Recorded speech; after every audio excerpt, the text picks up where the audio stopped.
மதுரையில் நீங்கள் பிறந்திருக்கீங்க. எப்படி சார் உங்களுடைய பயணம் வந்து சினிமாவை நோக்கி நம்ம சினிமா தான் நம்மளுடைய ஜேர்னி அப்படின்னு டிசைட் பண்ணுறதுக்கான ஒரு மையப்புள்ளி எதுவாக இருந்துச்சு? அப்பா வந்து ஒரு ஓவியர். அப்போ படங்கள் வரைகிறது சின்ன வயசில் ஆர்வம் இருந்துச்சு. அப்புறம் காலேஜ் படிக்கும்போது அது ஃபோட்டோகிராஃபிக்கு மாறிச்சு. அது அப்புறம் அப்படியே சினிமாவுக்கு மாறிடுச்சு. ஓகே. ரொம்ப ஷார்ட் பீரியடில் மாறிச்சா இல்லை இல்லை, கொஞ்சம் அதுக்கு டைம் நாட்கள் எடுத்துக்கலாம். அது எடுத்துச்சா? ஒரு 15 வருஷம் ஆகும்ல. ஆ.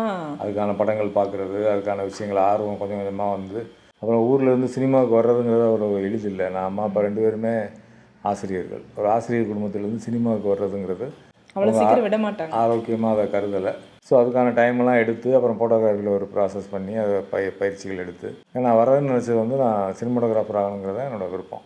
ஆனால் இலக்கியத்தில் ஆர்வம் இருந்ததுனால ஒரு கதையை எப்படி சொல்கிறாங்க, ஒரு சினிமா எப்படி எடுக்கப்படுதுங்கிறதெல்லாம் எனக்கு படிச்சிருக்கேன். ஆனால் நம்ம எந்த துறையில் என்னவா வரணும் அப்படின்னா எனக்கு ஒளிப்பதிவாளராக வரணும், நல்ல நல்ல படங்களுக்கு ஒளிப்பதிவு வரணுங்கிறது தான் என்னோடய விருப்பமாக இருந்துச்சு.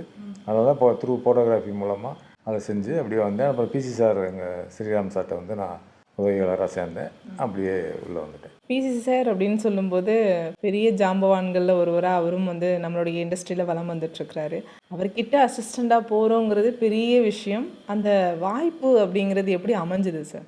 வாய்ப்பு டஃப்பாக தான் இருந்துச்சு. ஏன்னா அது வந்து போனோன்னே அவர் சேர்க்க மாட்டார். ஏன்னா எப்போவுமே ஒரு 10 பேர் அவர்கிட்ட இருப்பாங்க. அப்போ நான் அதுக்கான ஒரு அப்ளிகேஷன் மாதிரி என்னோடய பயோடேட்டா அந்த விஷயங்கள் கொடுத்தேன். அப்புறம் ஃபோட்டோஸ் எல்லாம் காமிச்சேன். அவர் வந்து ஒருத்தரை எப்படி எடுக்கிறாருங்கிறது நமக்கு தெரியாது, ஏன் எடுக்கிறாருங்கிறதும் தெரியாது.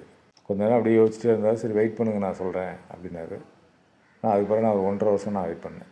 1.5 வருஷம். 1.5 வருஷத்தில் இப்போ திடீர்னு ஒரு நாள் ஞாயிற்றுக்கிழமை வாங்கம்பார், போய் பார்ப்பேன்.